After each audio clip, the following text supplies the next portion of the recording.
My next question is going to be, do you ever embarrass yourself? I don't know why. Yes.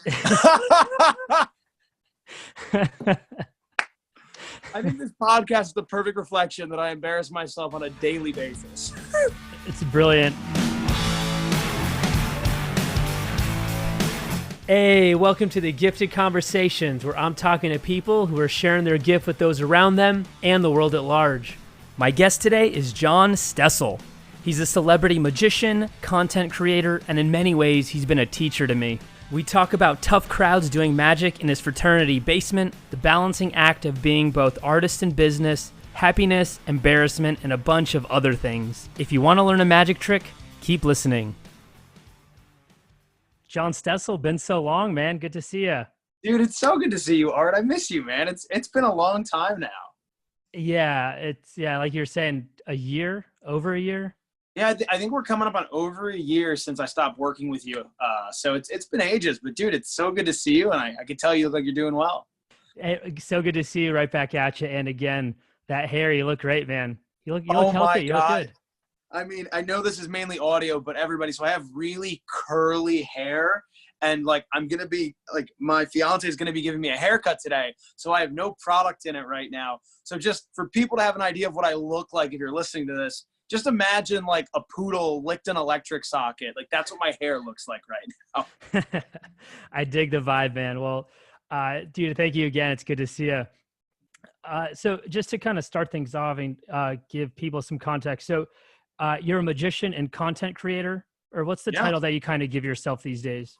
Well, so the title that is actually really cool, that the way it kind of came about, but so I make a lot of content, and a lot of my content has found its way on the TV and some different platforms. And I've been featured on Right This Minute a lot, and they dubbed me a celebrity magician, which is really cool because I do a lot of magic for people in hip hop and lots of other interesting celebrities. So right now I kind of go by celebrity magician John Stessel. That's like the formal title that's been kind of given to me, which is really cool.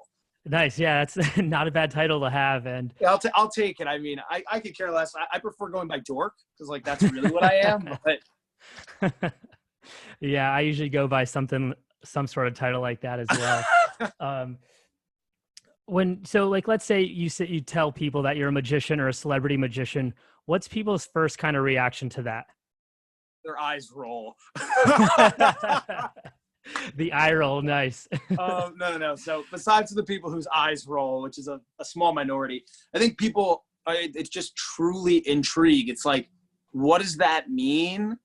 Like, you're a celebrity magician? Like, I've gotten some people on like there's some people instantly go to the good side of the spectrum where they get it and they're like, so you do magic for like celebrities? Like, who have you done magic for? Tell me about this.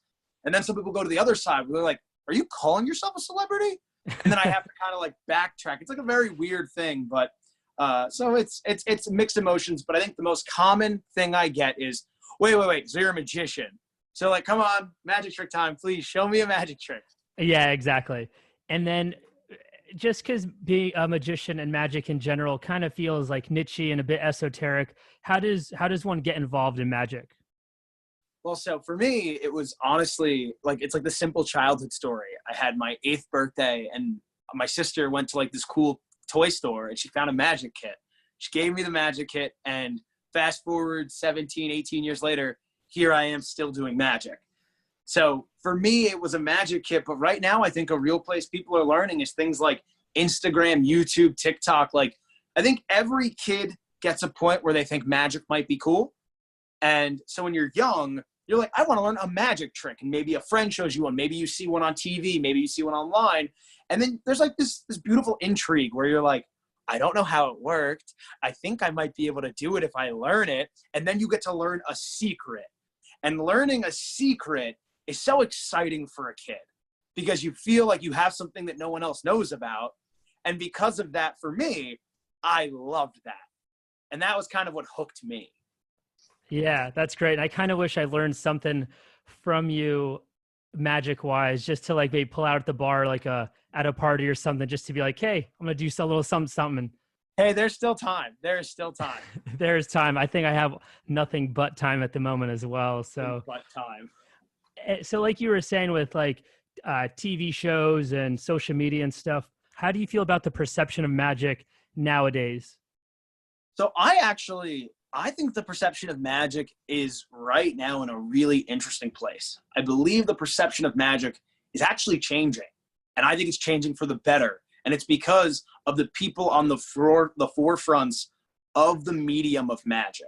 Now, there's always going to be people that don't like the transition, but right now you've got like some really talented, incredible magicians that are the face of magic. So like one, it goes to like some of like the best original magicians of like the television era, right? You've got people like David Blaine doing magic on David Dobrik's vlogs. So kids are seeing incredible, really good magic from people that are well respected in a new type of format. And then you've got people like Justin Willman, who does a TV show, Magic for Humans. And for me, I think Justin Willman's like one of the best performers out there.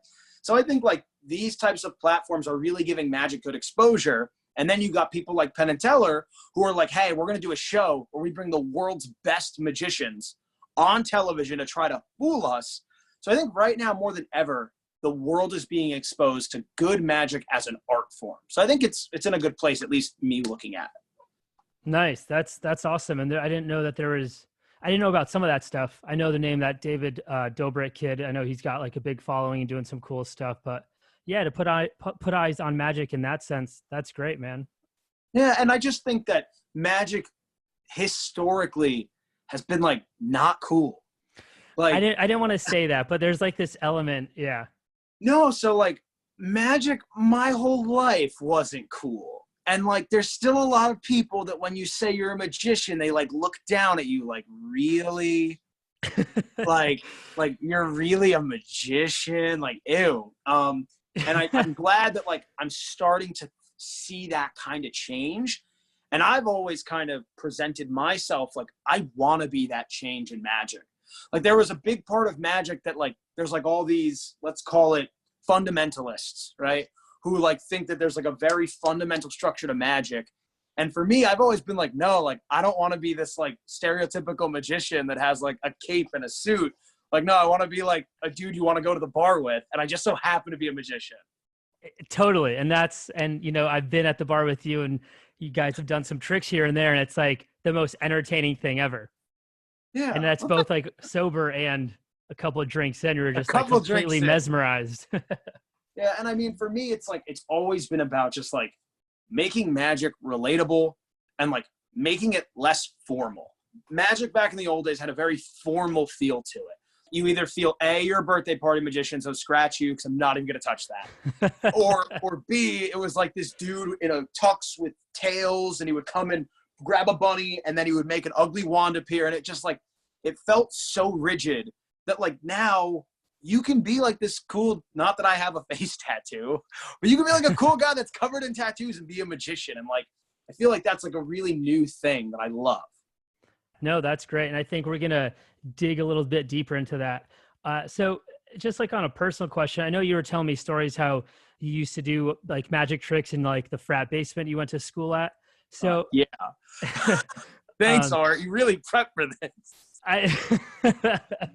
Trying to do some homework here. Oh, this is great. Go ahead. But just out of curiosity, where it's like you started doing magic at when you're 8, you're doing it, you know, I think it'd be hard pressed to find a tougher crowd than like a frat basement. But how does that build up like your confidence as a performer and as a person doing magic tricks in scenarios like that?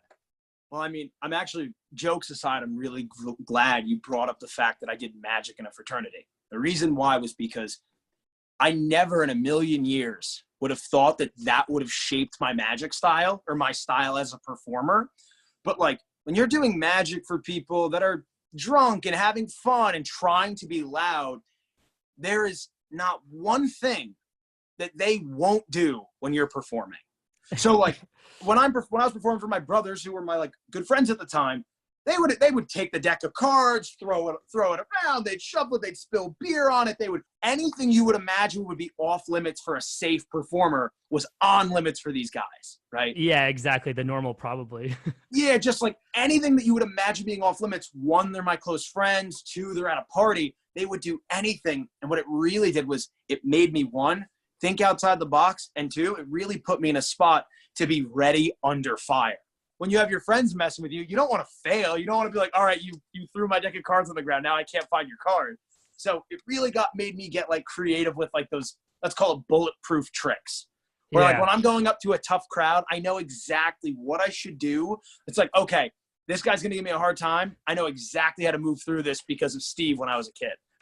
I mean, that experience and dealing with those social scenarios, like that's got to be invaluable. Knowing some of the stuff you've done, like when you're in the club, well, when we were able to be in a club before COVID and stuff, Well, that's what really shaped. So I'm glad you brought up the club. So for anyone listening here, the big, like, let's call it propulsion of my magic career was that I got a residency in a New York City nightclub. And the reason why it's so funny is I would have never, being a teenager or being in college, I would never would have thought that doing magic in a frat basement would help me as a magician. Little did I know, fast forward 4 years, and I would literally be doing magic for basically adult frat guys who are putting the fraternity guys to shame and just doing the most unspeakable things when I'm trying to perform, taking cards, spilling drinks on them. So like it really got me ready for this crazy step in my career, to say the least. Yeah, exactly. And then to perform for, some of the biggest names in hip hop, literally, where the stakes are pretty high. It's like the last thing you want to do is just mess something up or something, Hey, I mean, given the circumstance, if Lil Pump says, give me that deck of cards, I want to shuffle it. Or if like MGK is like, no, do it again. You can't be like, no, sir, I will not do it again. No, you're like, all right, come look closer. Like, come check this out. I promise it will still be amazing. And that's what it kind of got me ready for. Yeah. And I always loved hearing those stories from you. I just love, even just like in your tone of voice, I love like your excitement behind and your passion. What brings you the most joy from doing magic? Oh, that's a great question. The thing that brings me the most joy doing magic, it has to be that there's usually a point, as long as it's like the performance is right, where I actually get to connect with a spectator. Okay. And normally speaking, it's very hard for anybody these days to meet new people because like we have this computer in our hand every day, our cell phone, and we can live in our own bubble. And I feel that people have become very standoff now. So like if you meet somebody new, it's really hard to break that wall. Sure. And the thing that magic has helped me do is like, I can meet anybody. And my favorite thing that magic does for me is that I can meet any person of any background. And I actually think I can connect with them because of my magic. And I think that's probably my favorite part. And that's powerful. That's moving. And even like when I was playing music, that's my favorite thing, is bringing people together and connecting with them and like locking eyes when you're on stage with them, being like, oh, they're feeling this, they're enjoying this. Yeah. And some of my favorite things that you've done have been like the magic for postal workers, for the gas station attendants. And I think you're doing some for teachers now, like via Zoom. Yeah. So, and you really went in. I love this. So I've always tried to, so magic has always been it's become my career. But before that, it was just my favorite thing to do. Performing magic, creating magic, developing magic, anything with a magic trick was my favorite thing to do. And so before it became a job, I would do it for everybody. So as I've kind of gotten in my career, I never wanted to lose that. So I've always thought it'd be kind of fun to like give back and use magic as my way of giving back. So you've kind of referenced some of the fun ones, but I go to the length of like, I made a whole video where I did magic for gas station attendants, where like cause in New Jersey, they have people who pump your gas. So I just like went around and just showing these guys who are in the middle of working some magic just to like brighten their day. And it just was like a really fun thing. And I've always tried to like find unique ways to use my magic to like, in air quotes, to like try to bring some joy, right? Like just like use it what it's purely for, which is entertainment and having some fun. Totally. And I think I always appreciate people that like use their gift, their skill to give back in any sort of way. And with some other things, I've seen you do magic for friends, this person, that person, but for doing it for people like, let's say a gas station attendant who maybe sometimes their people are rude to them or standoffish or something, like to go up to them and just give them a little bit of joy or create a moment for them. Dude, that's got to be like a really memorable thing for them. Yeah. I mean, and I'll never forget, I had a big memory from one of my I'll actually go from that video. So there was this guy who, I'm not going to lie, I was so afraid to perform for. I really was. And I was like, I just think he's going to hate it. It was just in my head, which negativity usually isn't in my head, but I just had the vibe. I'm like, I think this guy's going to hate what I'm going to show him. And I showed him it. And then this is even in the video. So if people go and see it, they'll see it. He literally runs around. He's like, this dude is the devil. And he gave me the biggest bear hug. And I wish I should have filmed most of this. He then went around and he brought, like, for all I knew, there were 2 mechanics working in the garage. At the end of it, I was doing magic for like 10 people.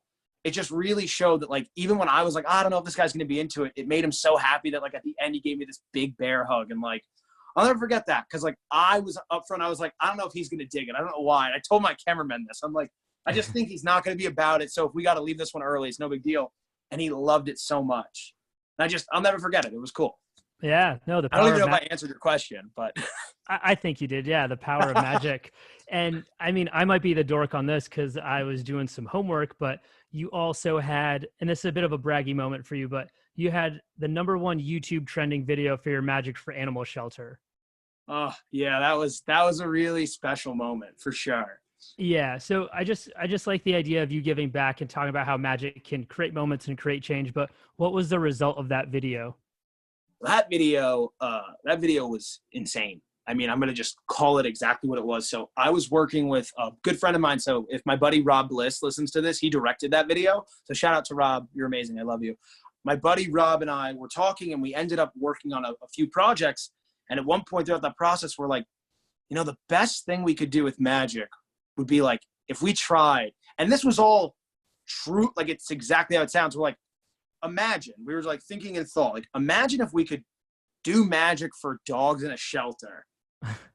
If they would react, and I did have some prior knowledge because I've done magic for my friends' dogs. If they would react, a lot of the time they're really silly and cute. We're like, could you imagine if we did that and maybe, like, we could get a dog adopted? And that was like the real like impetus of this. So we went and we filmed it. We made it with, like, I think ultimately we filmed with like 48 dogs. And I think the final cut maybe had like 15 or 20, maybe even less. But anyway, so we go and we're in a shelter for 3 days filming this magic for animal shelter dogs video. And at the end of it, we launched the video, and it literally went on to be a #1 trending YouTube video in a matter of hours.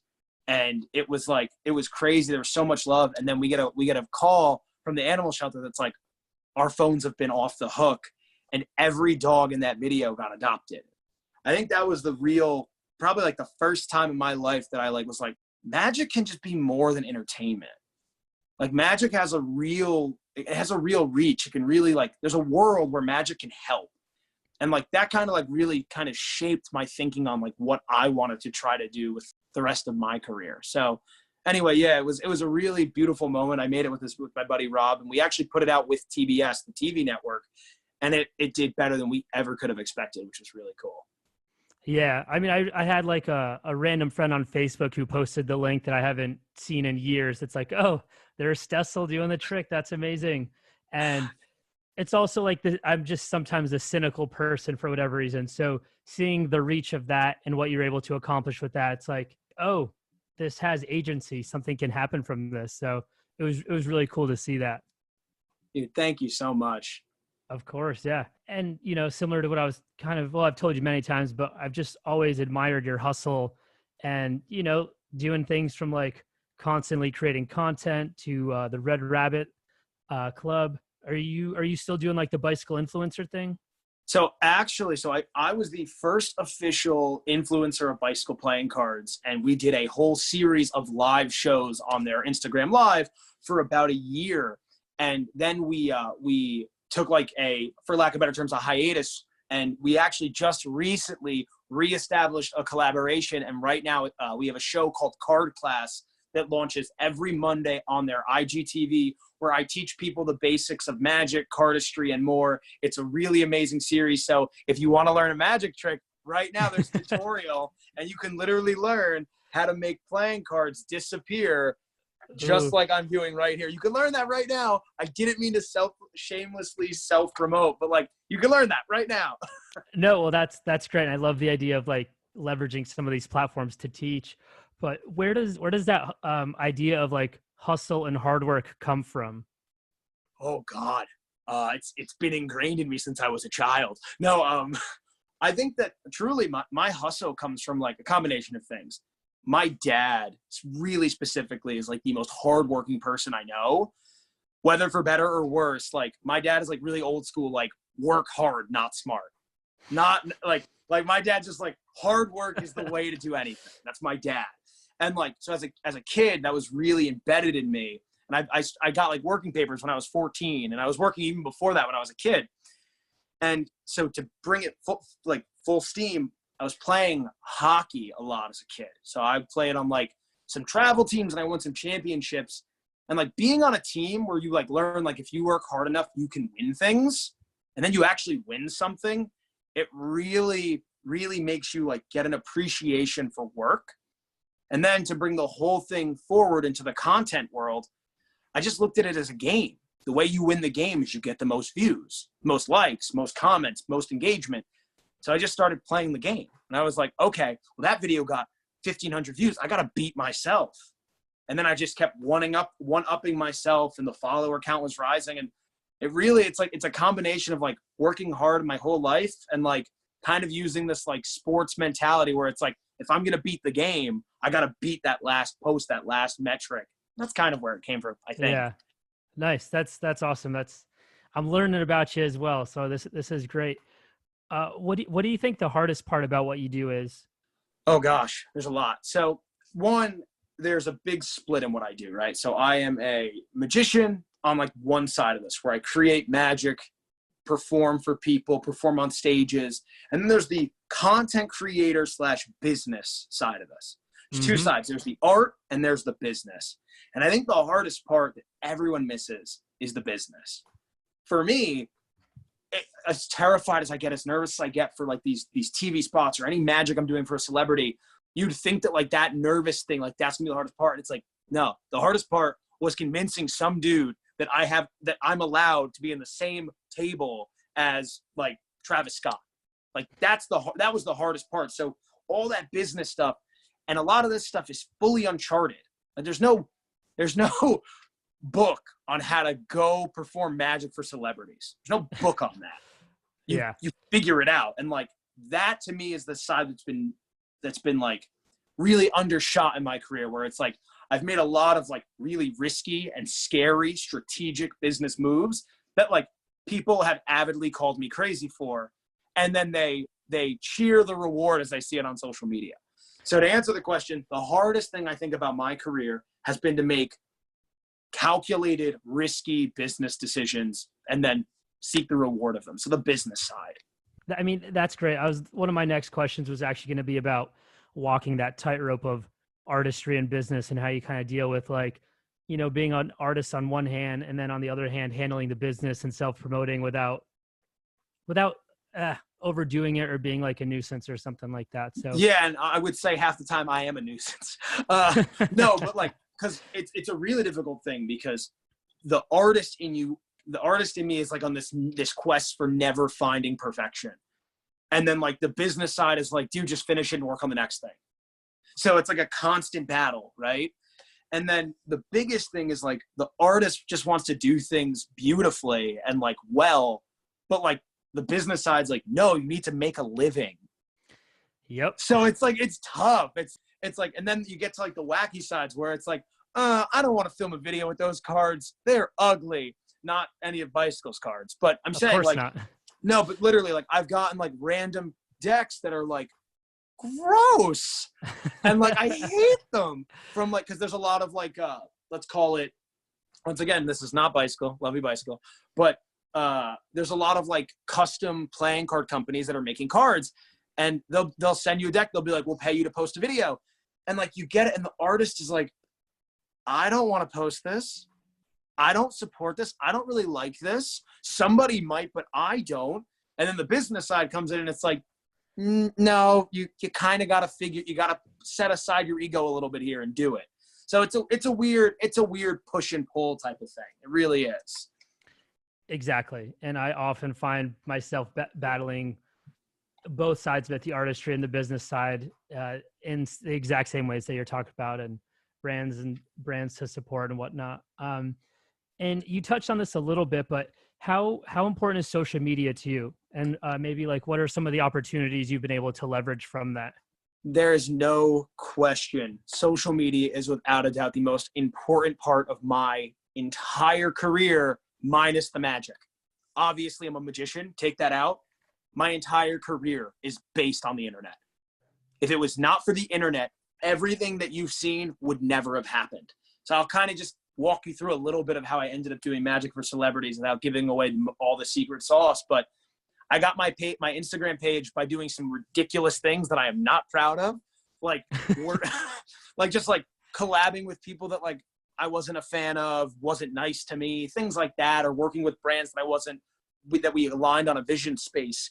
But so I got my page to a place where like it was at least something people would listen. It's like, oh, this kid's got 20,000 followers. Like, let me see why people are paying attention to him. And that little thing, that little number on a screen made people answer their phone. That little number, oh, he's got 20,000 followers. Okay, let me at least see what he's saying. If it was not for my Instagram and my social media, the celebrity magician never would have happened. Yeah. And I've tried to kind of take a couple, I mean, we've talked about Instagram and just social media for years now. And I've tried to take some lessons out of it. And it's interesting how the number means everything and also nothing. But if it helps you get your calls answered and whatnot, it's like, why would you not? Why would you not do that? The biggest thing with me was I remember I made this horrible video, and this comes to artists in the business. You ready? I hated this video. Horrible. Every artist side of me was like, don't you post that. And then the business side of me was like, but these posts are going viral. Like, this could maybe do well on Instagram. And I'll just be transparent. It was a video. So there was this, at the time, these musically style videos on Instagram were doing really well. They were side by sides going expectations, reality. So showing what you would expect and showing the reality. It's a very understandable thing. And what I thought of was, I was like, oh, I'll do one where I do a really pretty card fan. And then I'll do one for the expectations where it's pretty. And then on the reality, I'll drop all the cards. Right. And then I filmed it and I looked like such a dweeb. Like, that's the only way I can describe it. Like, I didn't like the shot. I didn't like the way it was framed. I didn't like the lighting. I didn't like any of the video. But like, I watched it and I was like, I don't know. I think this would do well. And fast forward, that video in a week broke 1 million views on Instagram. And that video that the artist hated was truly what built the rest of my business. Because then I was like, I broke 1 million views on this video. And then I could send people this Instagram photo. It's like, hey, here's the post. And it's like, this kid broke 1 million views. I should talk to him. And that was what would help me. Yeah, I think I was there as it was at like 900,000 kind of climbing. It's really interesting. And it's so interesting to see like they're like Instagram videos that end up being on like national TV. And it's just not something I ever would have thought. It's like a bit of a mind fuck where it's like maybe not the best quality cell phone video is literally on national TV. Yeah. And like, I mean it to if there's any creators listening to this podcast right now, if you make something and your gut is like, oh, this might do well, but your head's like, no, I hate this, go with your gut. And like, even if it's against a certain part of you, it's a very weird thing I'm describing and it might not make any sense to some people, but I'll never forget it. I hated the video and I was like, my friends are going to make fun of me for this. I'm like, it's so dorky. Like, my friends are going to make fun of me for this video. And I was like, but I think the internet might like it. And sure enough, the internet loved it, knock on wood. And it really helped catapult this outreach I started doing. Yeah. It's crazy, man. And I love seeing the momentum. Regarding social media, whether it's for magicians or content creators, what's an opportunity that you think some of them are missing out on? Oh, I think the opportunity that content creators are missing out on as a whole is the outreach. I don't care if you have 100 followers or 1 million. The internet is a place where you can reach out to people. There are new companies every single day. No matter what, I think the opportunity is that people get too set in their ways and they're afraid to reach out. If I had millions of followers, I'd be reaching out to people every day. And just to kind of bring it full circle, the way I got in the nightclub, I've reached out to like a ton of people in the nightclub industry.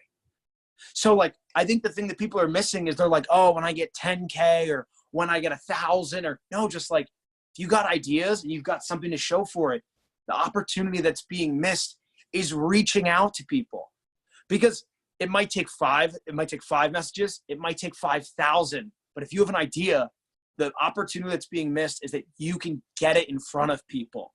It's a crazy world right now where like, you could just go on Instagram and message the CEO of a company and he might read it. So like, that's the opportunity that's being missed. Yeah, I totally agree. And I think you're actually probably the one that taught me that, or instilled that in me way back when we started talking about some of this stuff. So that honestly, thank Art, you. that makes me feel so good. Seriously. Of course, my pleasure. I'm going to switch gears a little bit, but what's the most interesting thing you've learned about people through your work? That's really good. Most interesting thing I've learned about people through my work. I think my favorite thing that I've learned about people is that, and this goes back to like really like old school, like kid logic, which is treat everybody how you'd like to be treated, regardless of who they are, because you never will know who will open what door. And you will never realize going forward, you'll never know in the moment that this is going to set you up, and you never know who is going to help you with it. So what have I learned about people? I've learned that the best thing you can do to set yourself up for your future is just be nice to everybody. And I mean it. It's like a silly mom type of advice. But the thing that I've learned about people is I think you should treat all people equally and show people respect, and they will do the same back to you. If you treat people with respect and you are excited to meet the janitor to the CEO, you never know how that's going to come back to you. So I think that the best advice, the thing I've learned about people is if you treat people the way you'd like to be treated, some of the time they will treat you the way you'd want to be treated. I mean, yeah, can't argue with that. I think that's brilliant. And maybe more people should heed that advice, you know? Yeah. And I guess like a small example of that, just to kind of give you my perspective on how it makes sense for me. But so like when I performed at like a lot of these nightclubs, I like, before I even did it, I like met like a lot of the servers. I just was doing magic for them for fun. This is just because you know me, but people listening might not. Like when I was about to start doing my like magic in nightclubs, I was like, oh, I want to go meet all the people I'm going to work with because I'm an excited dork. I met all these people. I'm showing the magic. We're having so much fun. I'll never forget this. You'd never realize this, but in a nightclub, the only people that can really get to the important person, because like when the nightclub starts, it's really weird. It's kind of like a battle. And so like you would think that like I'm on the headlining bill and I'm the magician, and like you'd think that I'm gonna end up at Machine Gun Kelly's table. No. He's got 10 bouncers. He's got his own posse, and they don't care about the rules. Okay, they don't. So like if I've walked up to Cable's countless times, they're like, he's not with us. He's not allowed in. But rewind. I did magic to all these like all of the waitresses, and we're hanging out. We're friends. And the waitresses, the bottle serving girls, they get into the table no problem. And whoever's with them get walked right through. So I'm having a tough time going through. If I was disrespectful or rude to people that like, or maybe if I was just cold to them, there's a chance I would have never done magic for some of the people on the list. But because we had this rapport, they're always like, literally, they would hand me a bottle to walk over to make sure that I got to the table. Which, like, if you think about it, it's like, that's genius because you get through. But, like, you would never realize that a headliner on the bill would need a waitress to walk them through. But that's how I managed to pull some of these things off. No, that's interesting and makes all the sense. So I'm with you on that. Yeah, it's a very weird way to put it. But anyway, just be nice to people. What have I learned about people? I learned that people like when you're nice to them, and you should be for a variety of reasons, but be nice. It does pay off. Yeah, I couldn't agree with you more. What's a lesson that magic has taught you? Oh, a lesson that magic has taught me. I love that. A lesson that magic has taught me. Honestly, I think the biggest lesson magic has taught me is don't take yourself too seriously. I have a problem with taking myself too seriously. Like, I really care what people think about me, which is hard. Magic, no matter how you slice it, it's inherently dorky, right? I've seen the most beautiful magic trick done by a guy that has tails on. It's funny. So it's like, I think that the thing that magic's taught me the most is don't take yourself too seriously. Because at the end of the day, magic isn't real. You should be able to embrace that.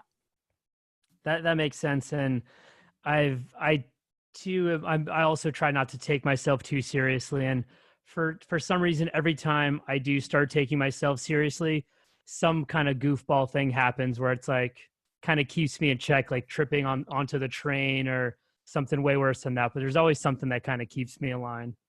Oh yeah, no, and I think it's important. Like, it really is to like have those like weird fact check moments where it's like, yo, you're still that like you're still that 8-year-old who has a magic kit. Like, you're a dork. Chill out. It's good to get checked every now and then. Yeah. These will be like a little bit, just for like levity's sake, a little less intense, but Do it. What surprises you? What surprises me? My fiance, she scares the hell out of me like every day. But no, Allie, send her my love. Yeah, I will, but no lie. Like, she's on this kick where she scares me, and she like loves it. So she'll like hide in places, and she's very small, so it's like rude. But what surprises me? I mean, I'm really still a dweeb obsessed with magic. I scour the weirdest places online trying to find new magic tricks, and you would be surprised how many times I'll see something and I'll be like, oh wow, that's really cool. I want to learn that. So I think the thing that surprises me is like how much I'm still a dweeb when it comes to magic. Nice. My next question is going to be, do you ever embarrass yourself? I don't know why.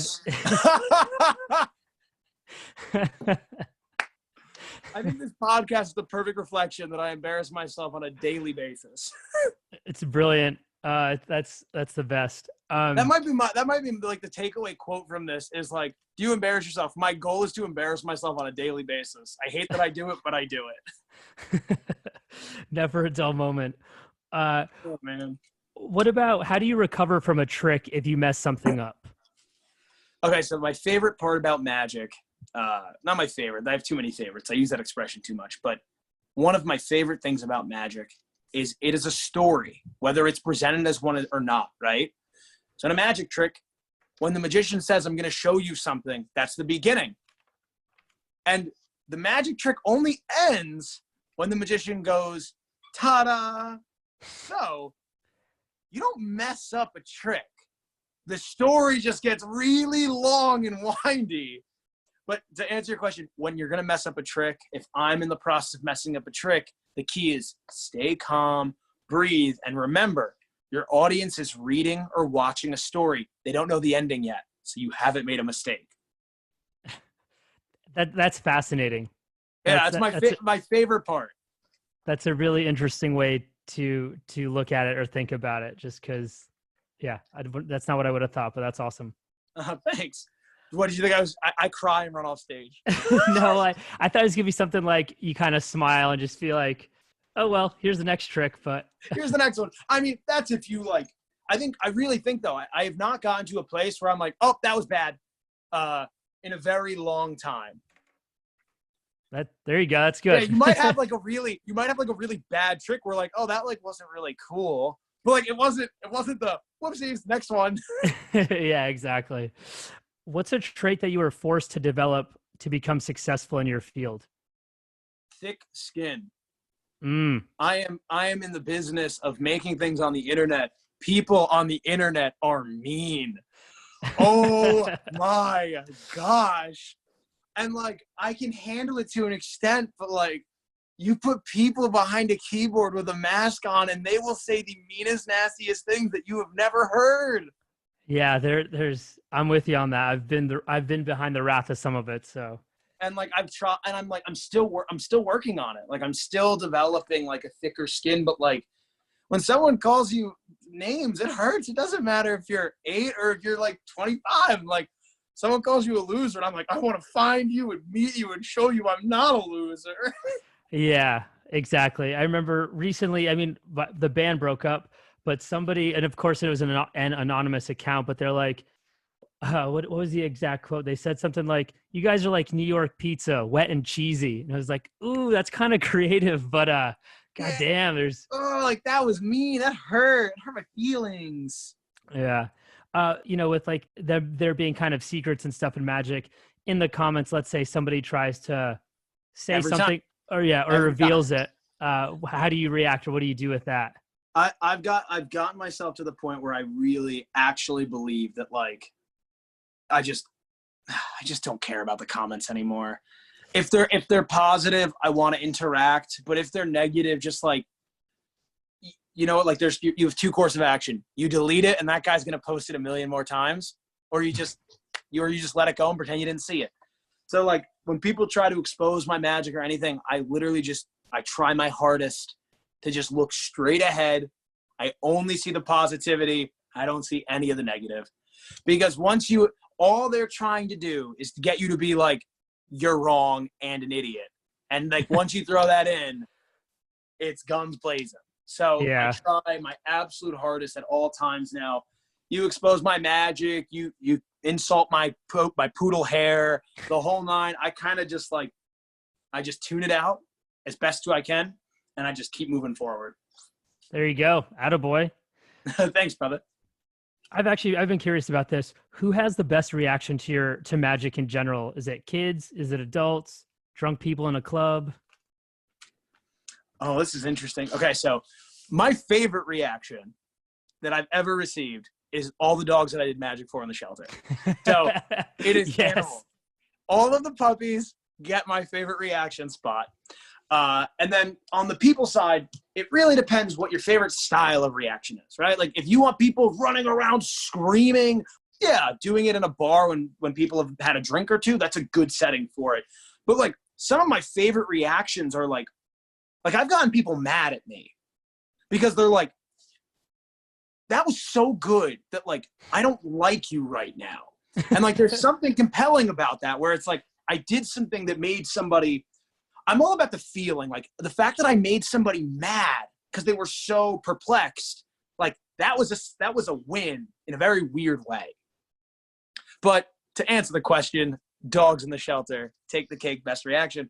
Make a treat vanish for a dog, and then not only does he go nuts, and then you make it reappear, and he's so happy. It's like you can't go better than that.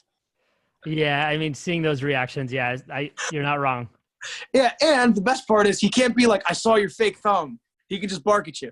So yeah, exactly. I'm taking the dog one on that. I think that's a great answer. What makes you happy? Oh gosh, I try to be happy from everything, but playing cards make me happy. My fiance Alexandra, she's like the best girl here. She's not here, but my fiance makes me so happy. She has like the inherent ability of making me happy. My mom makes me very happy. She's like one of my favorite people on planet Earth. And I think that lastly, just like life. I think that I go through my life a lot very stressed. My friends even used to call me Stessel at times. And I think the thing that's made me the most happy was like when you sit back and you realize every day you do things for yourself and you don't know them.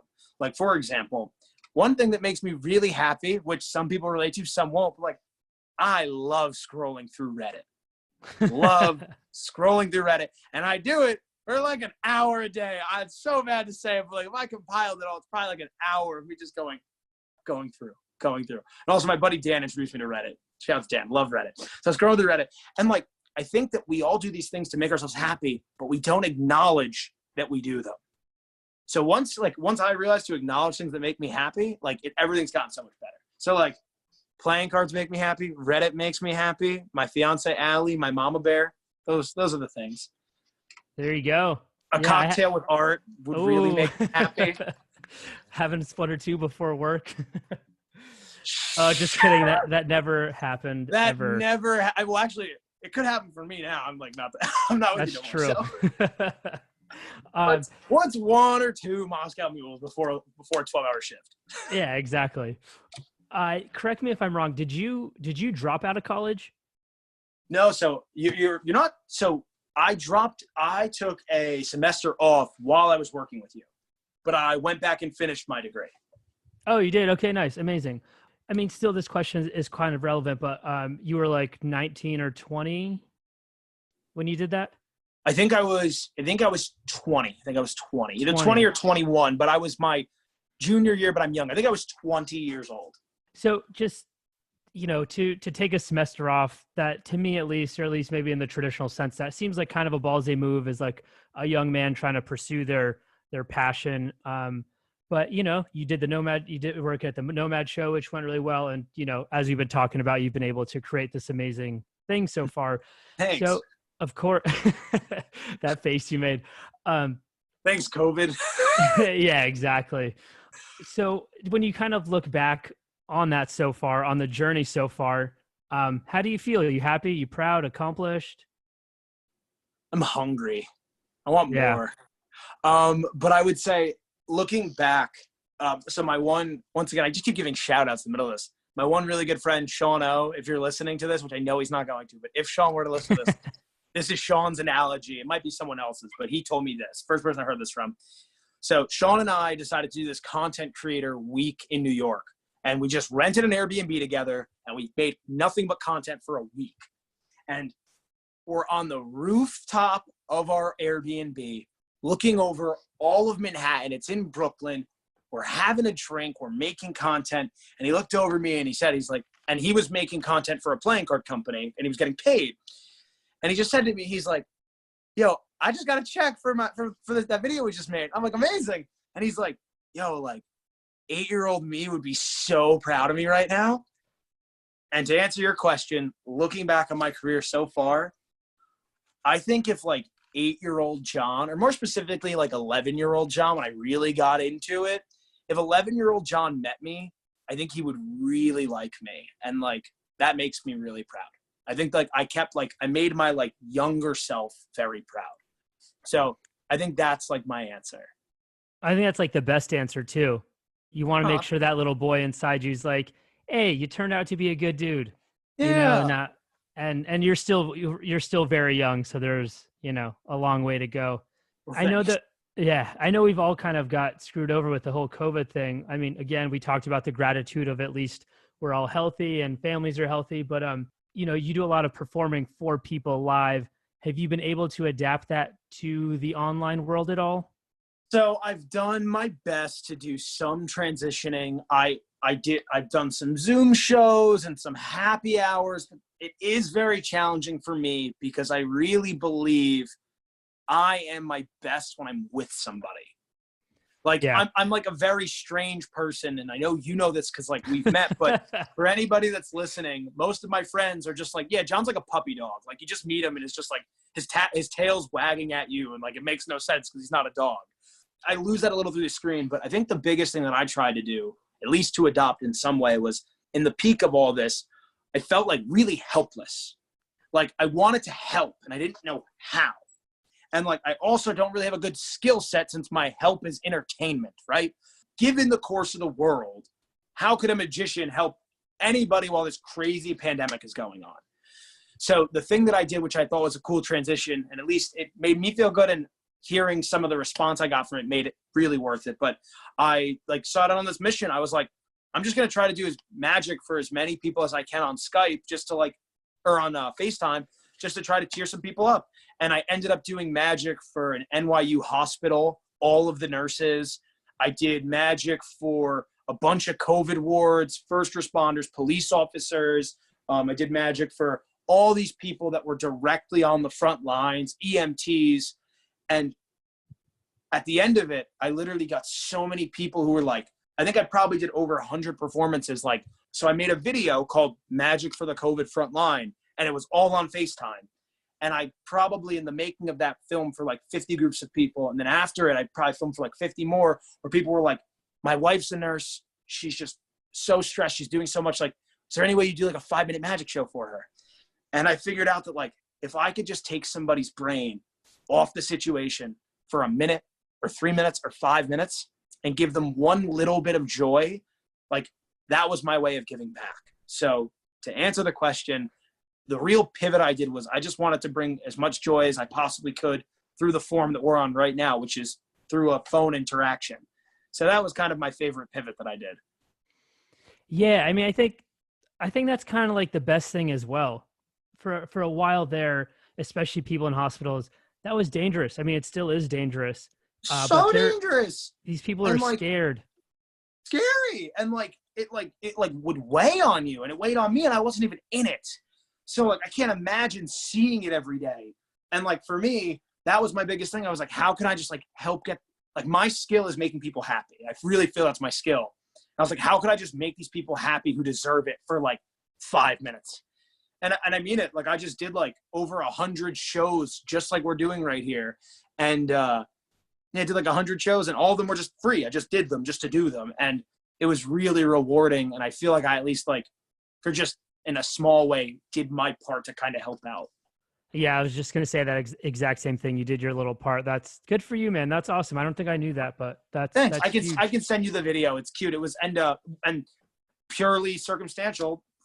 I love Right This Minute so much, but Right This Minute, the TV show on ABC, they picked up my video, which was really cool. Oh, wow. There you go. Yeah. Get that exposure. Yeah. So that was a nice added bonus for sure, but that was by no means the intention. So it kind of worked out. Yeah. And you were saying that you're doing like the bicycle class where you're like teaching some magic tricks and whatnot. Do you have like some up and coming magicians that you're kind of in touch with, like some mentorship or teaching kind of thing? I love that you asked that. So I actually mentor this young magician, Chase. He's incredible. He's so good. Chase, if you listen to this, you're amazing. And probably one of my favorite stories of all time. So someone reached out to me, said, my nephew is this kid, Chase. He loves magic. Is there anything you could like maybe like show him a trick on Skype or something? This is pre-COVID. And I was like, no, like, why don't we just go meet at the magic shop in New York? And they were like, really? And I was like, yeah. And they're like, do we pay you? I'm like, no, he's a magician. Like, he needs to meet a magician.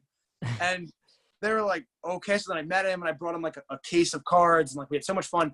And the whole time, I'll never forget this. He is infatuated by Shin Lim, who's like an AGT winner, one of the best magicians in the world.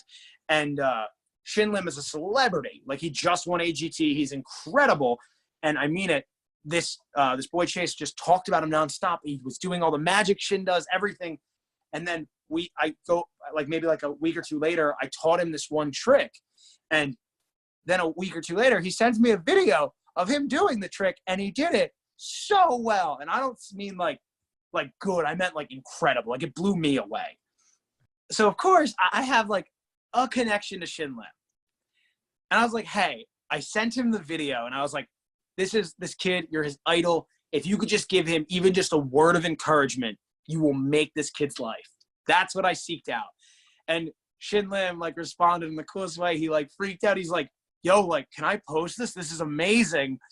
So Chase, this young magician, got posted by his idol and got over like 100,000 views. And like, literally the kid now is like hooked, all because of this action. I don't know the reason I'm telling you this story, but I just love it. That's great. I mean, that's beautiful. And I think as, you know, as a magician, you know, to kind of inspire the youth and get these kids interested and get them connected. How old is this kid, Chase? Chase, I believe he just turned 11, and he's so good.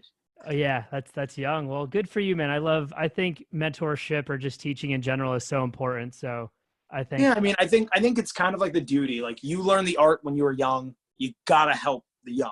You gotta help that youth learn and grow.